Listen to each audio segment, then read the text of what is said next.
Halo semuanya, dan kali ini gue bakal bikin konten Daco, dakwah rapcun.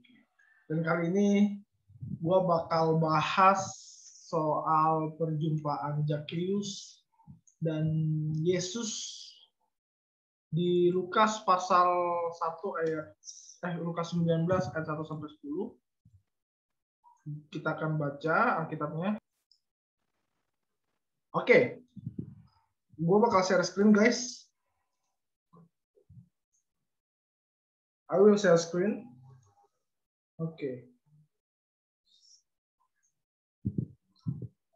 Tadinya pengen bahas soal Ayub, cuman kayaknya Ayub terlalu berat untuk dibahas di masa pandemi. Jadi pengen ini dulu deh. Zakheus, judul perikopnya. Yesus masuk ke kota Yeriko dan berjalan terus melintasi kota itu. Di situ ada seorang bernama Zakheus, kepala pemungut cukai, dan ia seorang yang kaya. Dia berusaha untuk melihat apakah Yesus itu. Tetapi ia tidak berhasil karena orang banyak sebab badannya pendek. Maka berlarilah ia mendahului orang banyak, lalu memanjat pohon ara untuk melihat Yesus yang akan lewat di situ. Ayat 5. Ketika Yesus sampai ke tempat itu, ia melihat ke atas dan berkata, Zakheus, segeralah turun, sebab hari ini aku harus menumpang di rumahmu. Lalu Zakheus segera turun dan menerima Yesus dengan sukacita. Tetapi semua orang yang melihat hal itu bersungut-sungut, katanya, ia menumpang di rumah orang berdosa. Tetapi Zakheus berdiri dan berkata kepada Tuhan, Tuhan, setengah dari milikku akan kuberikan kepada orang miskin. Dan sekiranya ada sesuatu yang kuperas dari seseorang akan kembalikan 4 kali lipat. Di ayat 9, kata Yesus kepadanya, hari ini telah terjadi keselamatan kepada rumah ini, karena orang ini pun anak Abraham. Sebab anak manusia datang untuk mencari dan menyelamatkan yang hilang. Teman-teman, ada yang menarik dari dua perjumpaan tokoh ini. Yang pertama kita melihat dari Zakheusnya dulu. Dalam informasi yang kita dapatkan tentang Zakheus adalah seorang kepala pemungut cukai.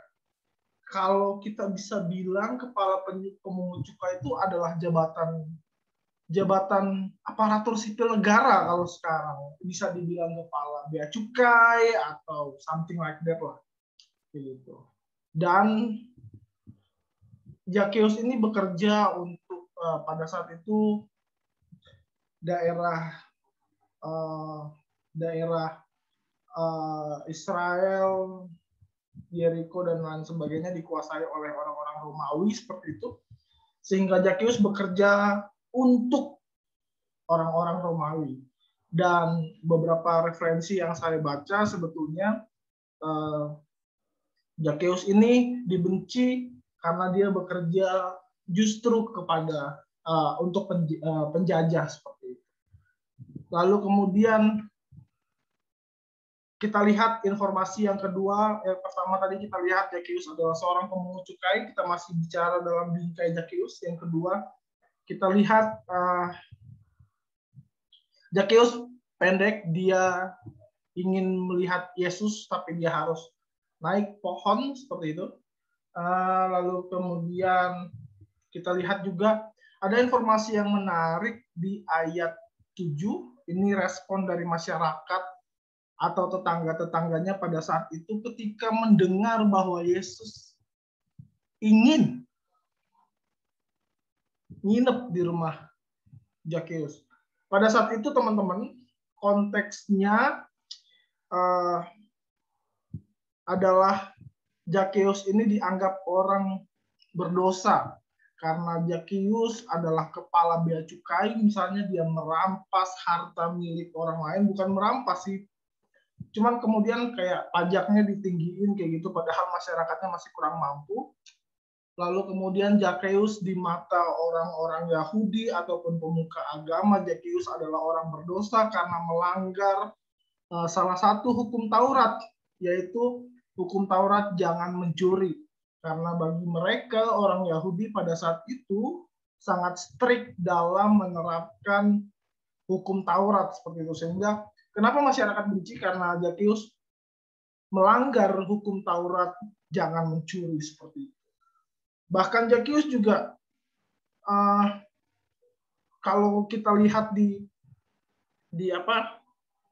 ayat 8, Zakheus justru juga memeras harta. Dia juga masuk ke hukum Taurat, jangan mengingini apa yang dimiliki oleh sesamamu seperti itu. Itu juga termasuk harta dan benda seperti itu. Dan dari situlah kemudian Zakheus dibenci, dan dari situlah kemudian orang-orang justru bilang, kok Yesus mau main ke rumah orang berdosa? Itu menarik tuh. Itu dari sisi Zakheus, kayak gitu. 3 informasi itu kita dapatkan. Lalu kemudian kita masuk ke dalam perjumpaan bingkai Yesus seperti itu. Kalau kita lihat, Yesus ini adalah orang ataupun tokoh yang pada saat itu sangat-sangat dihormati. Sosok Yesus menjadi hal yang sangat fenomenal pada zaman itu karena dia pertama mampu membuat mukjizat, kemudian mampu meyakinkan orang banyak tentang ajaran-ajaran yang baik seperti itu, firman seperti itu. Lalu kemudian yang ketiga adalah Yesus dipercaya pada saat itu adalah sebagai anak Allah, guru. Ketiga hal ini melekat dalam diri Yesus. Seperti itu. Lalu apa yang menarik ketika ternyata sosok Yesus bertemu dengan sosok Zakheus. Ini kan kalau kita mau sandingkan, itu nggak sejajar sama sekali. Yesus segini dan Zakheus segini. Dan benar-benar nggak sejajar. Tapi kemudian apa yang menarik yang kalau kita baca di pasal di ayat 5, Zakheus segeralah turun sebab hari ini aku harus menumpang di rumahmu. Ini hal yang menarik karena menurut beberapa buku yang saya baca, ternyata memang nama Zakheus ini sudah terkenal pada saat itu. Ya, kepala bea cukai, siapa yang nggak kenal? Orang kita, bupati aja di daerah kita pasti harus tahu kan, apalagi kepala bea cukai di kota Yeriko, dan kota Yeriko tidak terlalu besar seperti itu, dan otomatis masyarakatnya tahu seperti itu.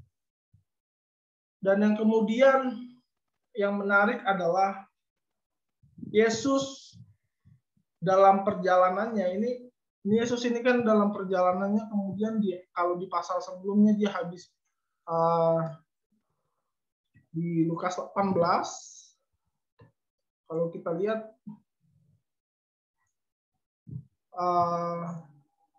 soal Yesus memberitakan kabar baik di pasal 18 ayat 1 sampai kemudian 17 seperti itu, berdebat dan lain sebagainya.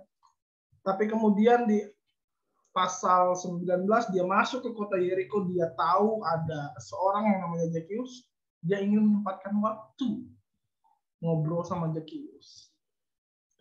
Kalau kita mau bandingkan dalam pemahaman orang Yahudi pada saat itu, ataupun kita mau pakai perspektif orang Yahudi pada saat itu, dua tokoh ini nggak akan bisa ketemu. Karena kalau bisa dibilang adalah Yesus ini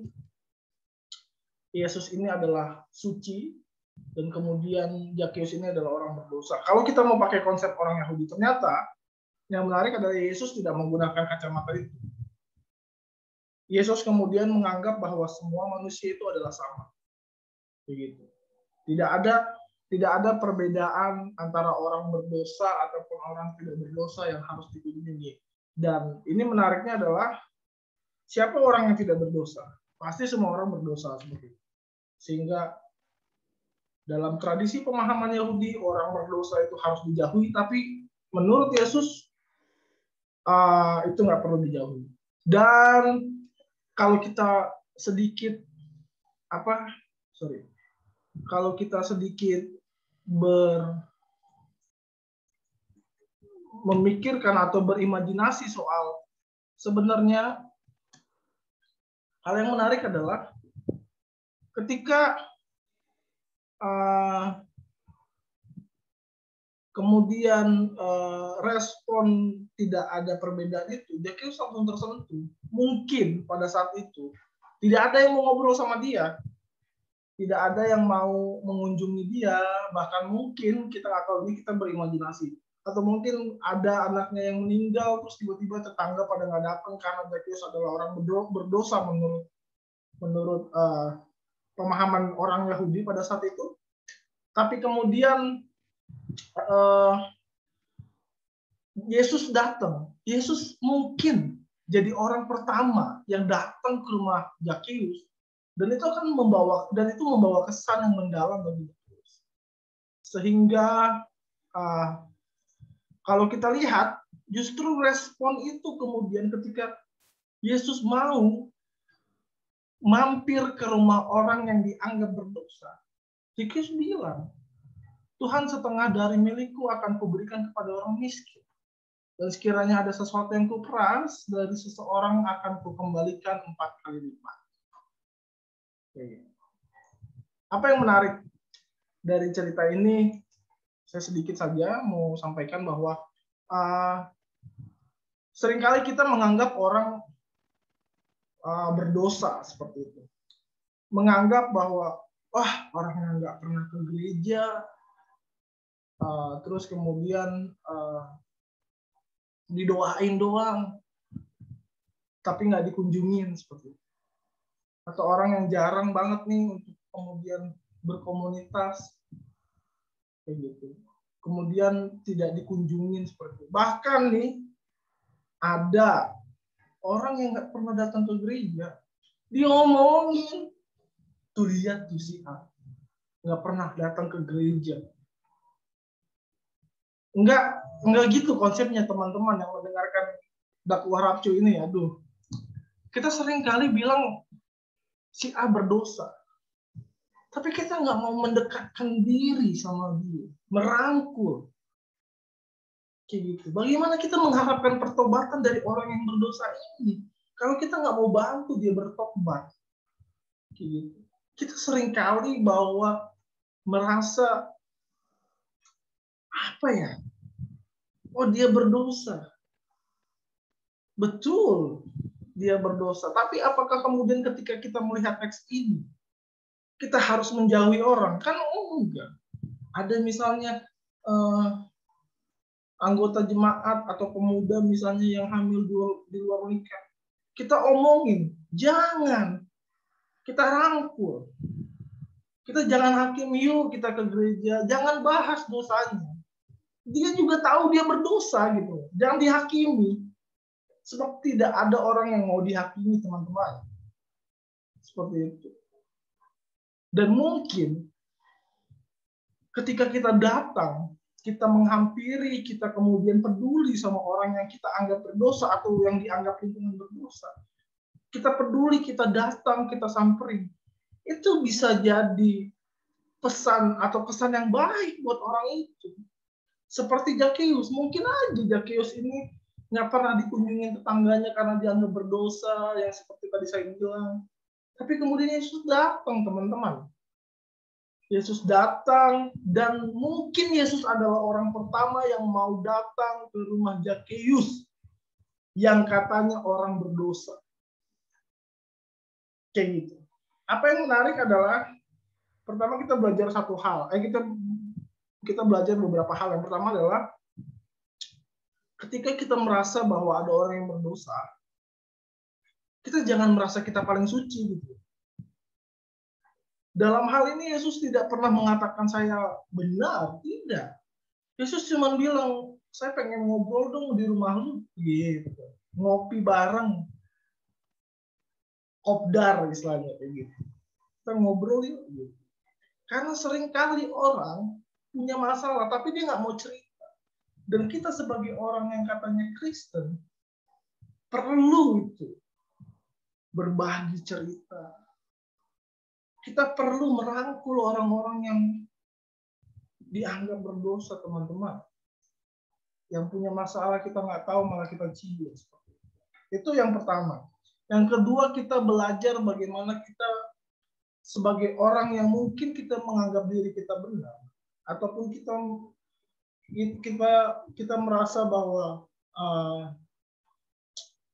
orang lain berdosa. Yang kedua ini adalah kita merendahkan hati kita untuk menjumpai, merangkul. Mungkin kadang-kadang orang itu malu, teman-teman, untuk datang ke gereja karena satu dan yang lain hal. Begitu. Dia malu. Dan ketika dia malu, janganlah dihakimi, kasihan, Bray. Jangan dihakimi. Dan yang ketiga, kita belajar untuk tidak menghakimi, teman-teman. Seringkali ini banyak sekali terjadi di gereja. Penghakiman itu datang justru dari orang-orang yang punya posisi, seperti penatua, diakon, pengurus gereja. Itu datang dari situ. Dan hakimi itu bukan berarti misalnya gini. Hal yang simpel aja soal menghakimi ya. Pemuda bikin program misalnya. Terus kemudian diserahkan ke penatua misalnya. Majelis lah kalau dalam sistem jabatan gerejawi tempat saya bernaung seperti itu. Lalu kemudian penatua ini bilang, langsung menghakimi, buat apa kalian bikin program ini? Nggak jalan. Kalian nggak bermanfaat begini. Terus dalam hati kayak itu murni terjadi, teman-teman. Artinya selama saya menjadi pembimbing misalnya di beberapa gereja, saya menemukan masih banyak yang terjadi menghakimi. Ngapain buat program itu nggak penting?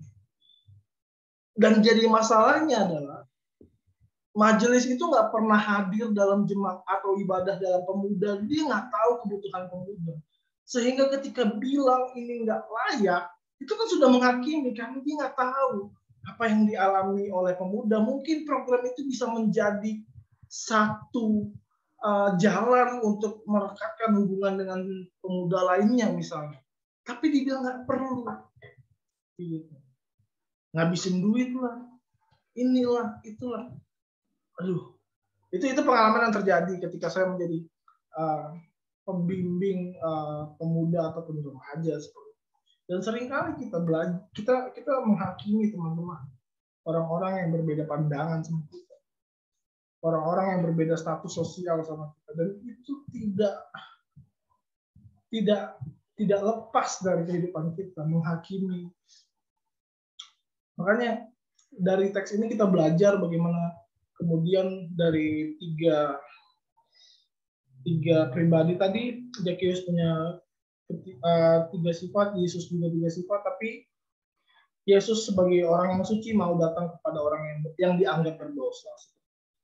Oke, begitu aja teman-teman dari saya, dan semoga ini dan kita akan bisa sharing ke depannya lebih baik. Terima kasih. Salam. Dah waco,